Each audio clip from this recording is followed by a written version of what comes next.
Welcome back to channel. இன்னைக்கு உங்க சிறுகடிக்க ஆசை எபிசோட் பயங்கரமா போச்சுங்க. ஸோ இப்போ வரைக்குமே நம்ம முத்துவோட ஃப்ளாஷ்பேக் என்ன அப்படின்றதான் ஒரு விஷயத்த வந்துட்டு இன்னைக்கு ஃபுல்லாகவும் அடுத்த வாரம் ஃபுல்லாகவும் கொண்டு வர போறாங்க.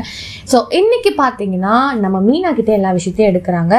ஸோ அவங்க அம்மா முத்துவோட அம்மா வந்துட்டு ஜோஷியம் விஷயத்துல இந்த மாதிரிலாம் ரொம்பவுமே ஸ்ட்ராங்கா இருக்கனால இப்போ அவன் இங்க இருக்கிறது தப்பு இல்லை, ஒரு 8 மாசம் அவங்க அம்மா கூடயே இருக்கட்டும், அதனாலதான் எல்லாமே ஓகே ஆகும் அப்படின்ற மாதிரியே ஒரு சின்ன சின்ன விஷயங்களே இது பண்றாங்க. இதுக்கப்புறம் தான் தெரியுதே ஒரு பெரிய ஃப்ளாஷ்பேக்கு ஒரு ஃப்ளாஷ்பேக் இருக்குது அப்படின்ற மாதிரி. என்னன்னு பார்த்தீங்கன்னா முத்து வந்துட்டு ஒரு சின்ன தப்பு பண்ணதுனால சீர்திருத்த பள்ளிக்கு அமுச்சு விட்டுலான்ற மாதிரி அவன் நல்லதுக்காக ஜோசியக்காரன் சொன்ன எல்லா விஷயத்தையுமே வந்துட்டு அவங்க அம்மாவை ஃபாலோ பண்ணியிருப்பாங்க. இதனாலேயே அவங்க அம்மாவுக்கும் அவனுக்கும் பாண்டும் கம்மியாக இருக்கும். ஒரு மாதிரி வந்துட்டு அடமெண்ட்டாக வளர்ந்துருப்பாரு நம்ம முத்து. ஸோ இந்த மாதிரி விஷயத்துல இருந்தெல்லாம் அவங்க பாட்டி தான் பயங்கர சப்போர்ட்னால அவங்க அப்பாவும் எதுவும் பண்ண முடியாதனால என்னதான் நடந்துச்சு ஃப்ளாஷ்பேக்ல அப்படின்றத அப்கமிங்ல காட்ட போறாங்க. ஸோ இதை பற்றி நீங்கள் என்ன நினைக்கிறீங்க? இந்த மாதிரி லைக் பண்ணி ஷேர் பண்ணி கமெண்ட் பண்ணிடுங்க.